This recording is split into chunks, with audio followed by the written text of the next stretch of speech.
ये अधिवेशन को बहुत ज़्यादा उम्मीद से ज़्यादा लोग आए हैं, तो संगठन बहुत ज़्यादा तेज़ी से महाराष्ट्र में बढ़ रहा है।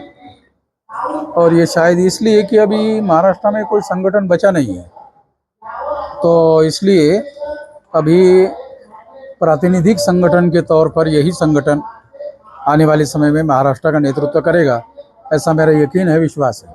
और इसके लिए जो भी मौलिक समस्याएं होगी उसके लिए हम महाराष्ट्र में इशू बेस आंदोलन करेंगे, महाराष्ट्र में भी करेंगे और देश में भी करेंगे। काफी दिनों के बाद साहब आप औरंगाबाद शहर में आ गए हैं। हाँ, काफी दिनों के बाद आप औरंगाबाद शहर में प्रोग्राम ले रहे हैं। हाँ, तो काफी कार्यकर्ताओं को आपकी उम्मीद थी, आपकी आस थी कि आप औरंगाबाद शहर में आएंगे, तो आज आप आए हैं, तो क्या संदेश देंगे आप? मैं यहाँ मेरी पढ़ाई हुई है, बहुत साल तक मैं यहाँ रहा, मराठवाड़ा में रहा, तो औरंगाबाद के लोगों से उम्मीद थी कि वो बड़े पैमाने पर साथ सहयोग और समर्थन दे, तो बहुत बड़ी संख्या में लोगों का पार्टिसिपेशन हुआ। तो मैं औरंगाबाद के लोगों का बहुत बड़ा हृदय से आभार व्यक्त करता हूँ। विद्यार्थियों का बहुत बड़ा प्रश्न है, जो एग्जाम होती है उसको छोड़ा जाता है, उसके बारे में आप क्या कहोगे सर?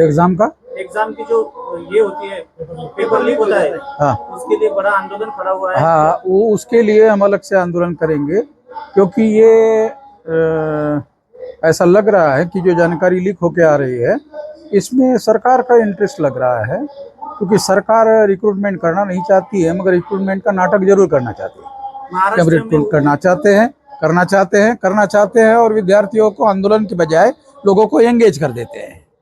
उपवर्गीकरण का विषय चालू है महाराष्ट्र में, उसके बारे में समर्थन। उपवर्गीकरण जो है वो schedule caste, schedule tribe, backward classes के लोगों के बीच में आपस में लड़ाने भिड़ाने का कार्यक्रम है।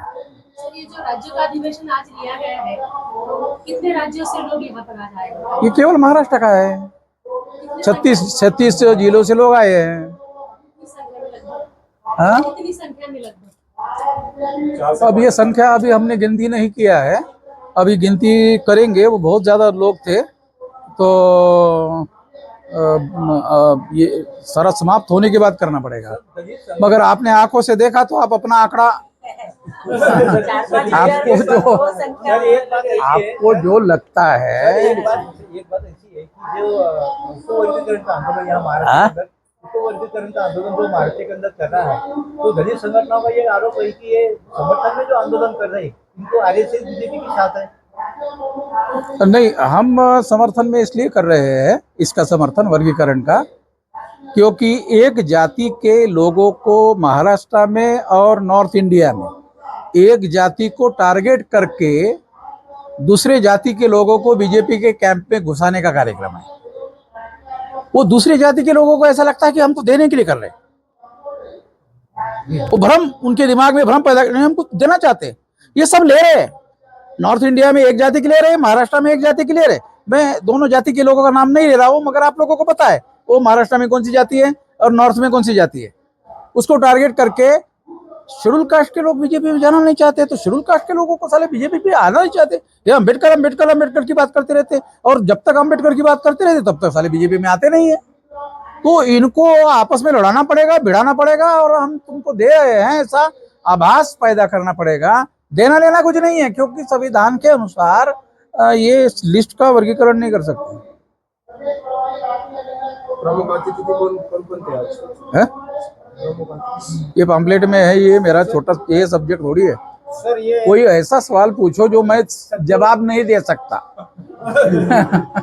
ये ऐसे सवाल पूछ रहे हो। कितनी पब्लिक कितनी संख्या में थी? ये बड़ा महत्व का। हाँ, अरे पूछने दो ना। आज अभी का जो प्रोग्राम चल रहा है इसमें सबसे ज्यादा संख्या में जो आए थे, तो वो संख्या कितनी थी, कितने हजारों में थी? वो आप लोग देख लो, आप लोग अपना आंकड़ा बनाओ। सर, महाराष्ट्र के अंदर जो अन्याय और अत्याचार जो हो रहा है उसके ऊपर कोई पार्टी ध्यान नहीं दे रही। हम लोग ध्यान देंगे, जिनका प्रमाण बढ़ रहा है, हम लोग अत्याचार, शहर में गुनहगारी, पैसे मुक्ति, हम लोग ध्यान देंगे। इसके लिए आप लोग यहाँ पर कितना निवेदन देंगे? हम ध्यान देंगे, आंदोलन करेंगे, इस पर आंदोलन करेंगे।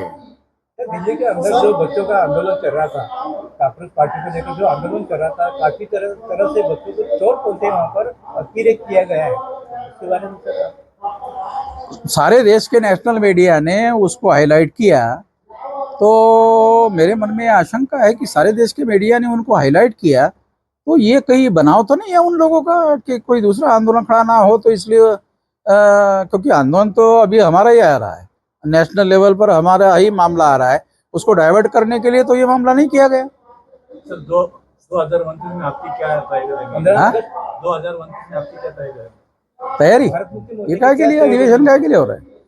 चुनाव लड़ा जाएगा देश भर में, और यूपी में भी लड़ा जाएगा, अभी होने वाला है अगले साल यूपी में भी चुनाव लड़ा जाएगा। सर अभी आपने आंदोलन की बात कही है, आपको याद दिला दूं कि यहाँ पर लोकशाही मार्ग से जो आंदोलन किया था मंगेश साबळे ने, सरपंच, उसके ऊपर तड़ीपारी का आदेश निकला है, तो आप कैसा देखते हैं कि आपके आंदोलन को कौन सी दिशा मिलेगी? अगर वो तड़ीपार का आदेश निकालने वाली जो आदेश की कॉपी है वो अगर हमको मिलती है तो हम उसके संबंध में कार्रवाई करेंगे। सर महाराष्ट्र के अंदर मराठा आरक्षण को लेकर और भी ये कोशिश जारी है कि वातावरण महाराष्ट्र का बिगड़ जाए। कुछ बिगड़ा तो नहीं अभी तक, औरंगाबाद शहर के अंदर अभी मुझे तो ऐसा कुछ लगा नहीं, क्योंकि जो आंदोलन कर रहे हैं उनको कोई सपोर्ट मिल नहीं रहा। पहले अखबार वालों ने बहुत उछाला था, मगर अभी वो अखबार वाले भी उनको ज्यादा हवा नहीं दे रहे। वो गांव में बैठा हुआ आदमी, क्या नाम उसका, जरांगे साहब को आजकल कोई हवा नहीं दे रहा। नहीं, मराठा आप ही लोग हवा देने वाले थे, आप लोग आजकल हवा नहीं दे रहे। मराठा समाज के ख्याल में आ गया है कि जरांगे का आंदोलन जो है ना वो शासन स्पॉन्सर्ड है। अब इसमें मैं क्या कर सकता हूँ? अगर मान लो प्रायोजित है तो मैं क्या कर सकता हूँ?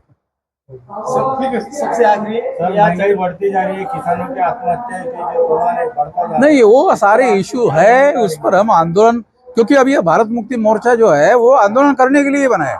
हम राज्य में और देश में आंदोलन करेंगे, इशू बेस्ड आंदोलन करेंगे।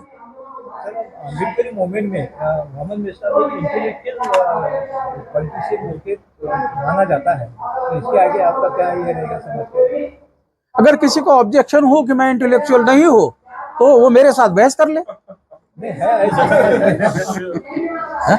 मेरे साथ बहस कर ले, सर आपका औरंगाबाद, पार्लियामेंट में जैसी बहस होती है वैसा कर ले। सर आपकी जो शुरुआत जो है विद्यार्थी दशा से लेकर मैं तो यहाँ औरंगाबाद में मिलिंद कॉलेज का स्टूडेंट हूँ। आपको अभी कैसा लगता है? बाबा साहब ने स्थापित किए हुए कॉलेज का विद्यार्थी हो तो किसी से थोड़ी आसानी से कंट्रोल होगा। सर पेट्रोल के अंदर इथेनॉल का बहुत बड़ा मुद्दा सामने आ रहा है, उसके बारे में क्या कहेंगे? वो इशू हमारे बहुत सारे इशू नहीं है, कुछ इशू हमारे है ही नहीं है, कुछ इशू हमारे है उस पर के हम लोग नेशनल लेवल पर आंदोलन करेंगे। सर काय सांगाल आजच्या कार्यक्रमाच्या संदर्भामध्ये?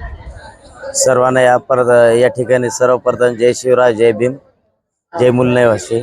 या ठिकाणी बामशेप या अखिल भारतीय स्तरावरच्या संघटने या ठिकाणी राज्यस्तरीय अधिवेशन आहे। या ठिकाणी या संघटनेच्या कार्यक्रमासाठी विविध क्षेत्रातले मान्यवर उपस्थित आहेत आणि या ठिकाणी या बामशे संघटना आहे गाव पातळीपासून जिल्हा स्तरापासून तालुका स्तरापासून देश नव्हे ते इव्हन भारतभर जागतिक स्तरावर या ठिकाणी जनजागृतीपर्यंत जे बहुजन समाजावर या ठिकाणी जो अन्याय होत आहे, ज्या ठिकाणी आताचे जे जातीवादी सरकार आहे, ज्या ठिकाणी आपल्या हुकुमशाही चालवत आहे, जसंच की आमच्या बहुजन समाजाचे इव्हन नाही तर अखिल भारतीय ज्या भारत संघटना ज्या आहेत या ठिकाणी बामशे संघटना सगळ्याचा पाठिंबा आहे। जे भारतामध्ये ज्या समस्या आहेत जसे की आपले जाती जनगणनेचा विषय असेल, आरक्षणाचा विषय असेल, या सरकारने सध्या या ठिकाणी आपल्या समाज बांधामध्ये फूट लावून जातीमध्ये भांडण लावायचे काम ते केले। या ठिकाणी आम्ही कुठून आलेले आहात? मी सर या ठिकाणी छत्रपती संभाजीनगर या ठिकाणी आलेला आहे। बरं, आजच्या कार्यक्रमाचं काय मूळ काय होतं उद्देश? या ठिकाणी सर आजचा जो कार्यक्रम चालू आहे या ठिकाणी आजचं जे सध्या देशामध्ये सध्या करंट जो विषय चालू आहे, जे आपलं जे सरकार आहे सध्या हुकुमशाही चालवत आहे आणि या देशामध्ये लोकांना विकत घेत आहे, पैशाचा वापर गैर करत असं, जसं की या ठिकाणी देशातलं आरक्षण नष्ट करण्याची उद्देश असेल, त्यानंतर दुसरं ईव्हीएमच्या घोटाळाचा मशीन करून सत्यतेने या सरकारचा मूळ उद्देश आहे। तर या ठिकाणी आणि एक जनगणनेचा विषय, या तीन आपल्या जे मूलभूतच आहे। या ठिकाणी मोहम्मद मेश्राम सर यांच्या नेतृत्वाखाली हा देशव्यापी लढा चालू आहे। या ठिकाणी हे सहभागी होण्यासाठी, यांना बळ देण्यासाठी आणि यांना सपोर्ट करण्यासाठी आम्ही ठिकाणी आलेलो आहे। सप्रेम जय मूलनिवासी, जय भारत, जय संविधान। आज छत्रपती संभाजी महाराज नगर या ठिकाणी बामसेप आणि राष्ट्रीय मूलनिवासी संघाचं राज्य अधिवेशन झालेलं आहे. तर या ठिकाणी आम्ही बांधणी करायला लागलो की सर्व राज्यभर नाही, भारतभर जे आहे SC ST OBC यांची जात निहाय जनगणना झाली पाहिजे, जेणेकरून आमचा जेवढा हक्क आहे तेवढा हक्क आमच्या वाट्याला आला पाहिजे. जसं की कांशीराम साहेब सांगत होते की जिसकी जितनी संख्या भारी उसकी उतनी भागीदारी. तर आम्हाला आमची भागीदारी मिळाली पाहिजे ना बाबा. प्रत्येक ठिकाणी बघा, तुम्ही कुठल्याही व्यवस्थेमध्ये बघा, आमचा वाटा असतो 54%, आमच्या वाट्याला येते काय 2%. ह्याच्यामुळे आमच्या लोकसंख्येच्या प्रमाणात आम्हाला आरक्षण दिलं पाहिजे, ही आमची पहिली मागणी आहे. दुसरी मागणी अशी आहे की बाबा ह्यांना मॅनेज करून जी EVM मशीन आहे घोटाळा करून ही हॅक करून सत्ता ह्यांची जी लागली आहे, किती बी आम्ही प्रयत्न करायला आता दिसतंय तुम्हाला किती संघटना आहे ते, तरी सुद्धा आमची सत्ता येत नाही. याच्यामध्ये काहीतरी काळबेर आहे. त्याच्यामुळे आमचं असं म्हणणं आहे की EVM नावाचं जी डबड आहे ती त्याच्यावर बुक्या घालून फेकून द्या आणि पूर्वी जसं होतं त्या मतपत्रिकेवर निवडणूक घ्या. त्यावेळेस आमची खरी ताकद जशी बहुजन समाज पार्टीनं उत्तर प्रदेशमध्ये कांशीराम साहेबांच्या नेतृत्वात दाखवली, तशीच आता वामन मेश्राम साहेब हे जी मूलनिवासी नायक आहेत यांच्या माध्यमातून आम्ही संपूर्ण भारतभर दाखवणार आहेत की आमची ताकद काय आहे. त्याच्यासाठी पहिल्यांदा EVM मशीन जी आहे ती भारत देशामधून हद्दपार झाली पाहिजे आणि मतपत्रिका लागू झाली पाहिजे, त्यावेळेस आमची ताकद कळेल. या ठिकाणी एवढंच सांगतो आणि संपूर्ण भारतभरातील लोकांना, बहुजनांना, मूलनिवासींना एकच सांगतो की आपला शत्रू हा ब्राह्मण आहे. तो शत्रू ओळखा, आपापसामध्ये जातीभेद करून भेद निर्माण करू नका. जोडण्याचं काम जसं की बुद्धांनी संघ स्थापन केला तसं जोडण्याचं काम करा आणि बहुजन ही मूलनिवासींची मूठ तयार करा आणि संपूर्ण भारतावर जसं मौर्य साम्राज्य होतं तसंच बहुजनांचं मूलनिवासी साम्राज्य स्थापन करण्यासाठी लढा द्या. जय मूलनिवासी, जय भारत, जय संविधान. धम्मपाल सिंह राजे, क्षत्रिय मूलनिवासी महासंघ, महाराष्ट्र राज्य, शिवस्वराज्य रक्षक, बहुजन सेना.